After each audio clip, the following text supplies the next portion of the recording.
Hey, welcome back to the channel, everybody. Go ahead and like this video, subscribe to the channel, comment down below. Let me know where y'all from and who you a fan of, who you rocking with. Are you rocking with Young Dolph? Are you a fan of Big Scar? Let me know down in the comment section, man. Let's go ahead and get this thing started out, bro. So, after Yo Gotti's brother told on him and their entire whole crew, Yo Gotti is basically cutting him off dry. He doesn't want to have nothing to do with him for multiple reasons. And, obviously is first of all, so he don't get in no trouble by having him tell on him. And, if he's hanging around, he might actually come around wearing a wire. He might come around wearing the fake sunglasses that have a camera on them or something like that to try to basically catch Yo Gotti or CMG or Moneybag Yo in the act of furthering anything for the whole CMG, right?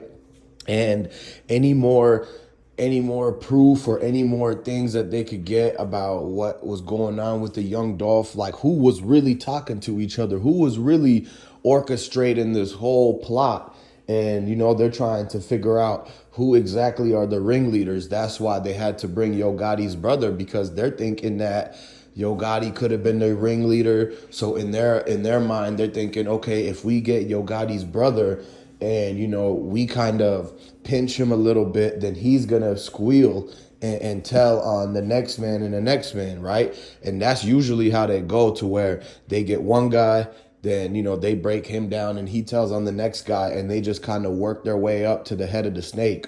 That's really the strategy, the tactic that they taken, and it's working because of the fact that the people are actually telling. It's like the day and age of where people are just telling honesty, no more hiding what you do in the street. Is everybody's bringing it to the forefront. Whatever you got going on, if you didn't even want people to know that much, but you still putting it in the forefront, you still putting it on everything, and bringing it to light, and fantasizing it and glorifying it and everything like that. And so because of that reason, that's why they were able to get him so quickly and snatch him up. And that's also how they were able to get him to tell, because it was so much info that they could already like trick him with, and saying, well, if y'all didn't do this, then why did this happen? Why did y'all go here? And why was somebody driving the Bentley? And so there's a lot of questions that they gonna ask depending on the way Big Jook, which is Yo Gotti's brother, answers. And it's like they almost picked the perfect guy to interrogate, because he's so close connected to all of Yo Gotti, Moneybag Yo, and CMG. And the important thing about that is because that's what everybody's thinking, like behind the scenes already, was the people who were beefing and had issues with Dolph to have some sort of reason to hate again, or to put money on his head. And that's what the rumors were going around saying. Like, a lot of people were thinking and were talking about how it was, we heard 100K on Dolph head, we heard 50K, 40K. And now we're finding out, like, from the actual people that live down there in Memphis, from Grove Hero. Like, Grove Hero, he's the protege for Dolph, so he's been really the one who's been the voice of the whole movement. And he was trying to get the Dolph Museum thing going, like I had said, in the Dolph Aquarium and everything, like I had said, and it came true.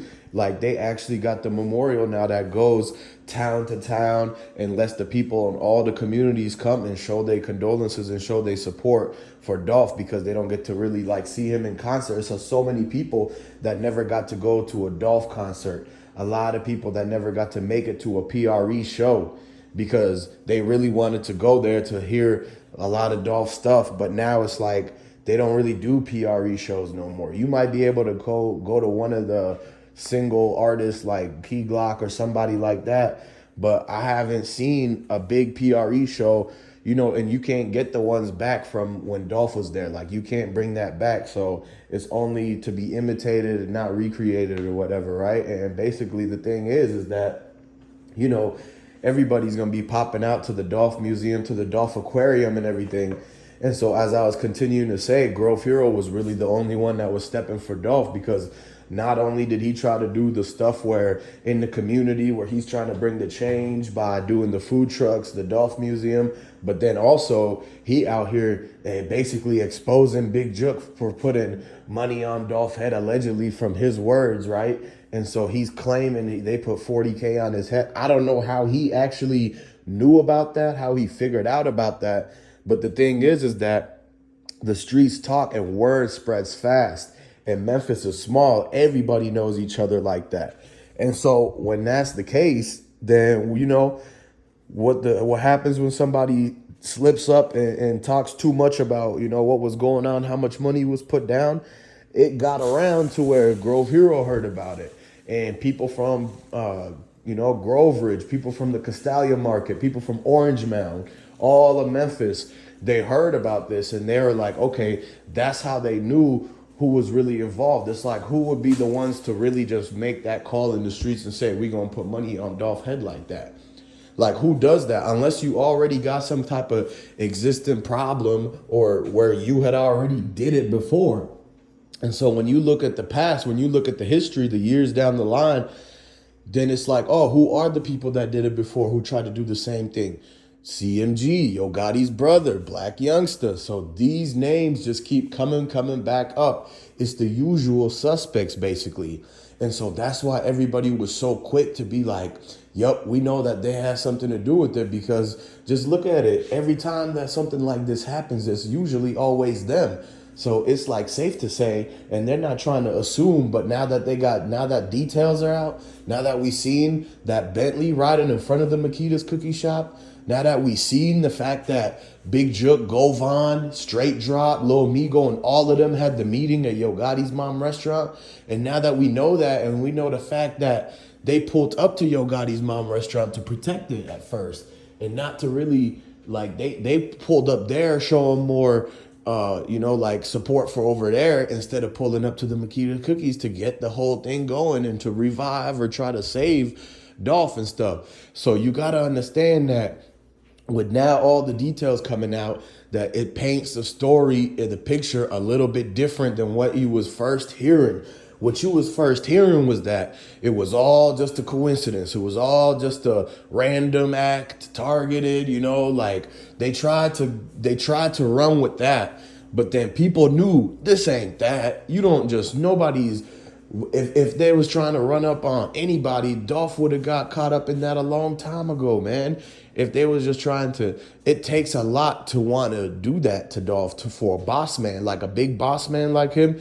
Usually when you try to interrupt with the big boss man, it's consequences that come after that. You think he's the only, he's feeding a lot of people. So it's going to be a lot of people who going to come after their head for trying to go after his head, because of the fact that it's the domino effect, because he's basically feeding the community, and the community is going to come back and say, look, why did you take dude who was feeding the community? Like, y'all could have just kept your battles in the streets between y'all and just took out your own crew or whatever. Why you have to step into where, okay, now we got the streets versus millionaires, right?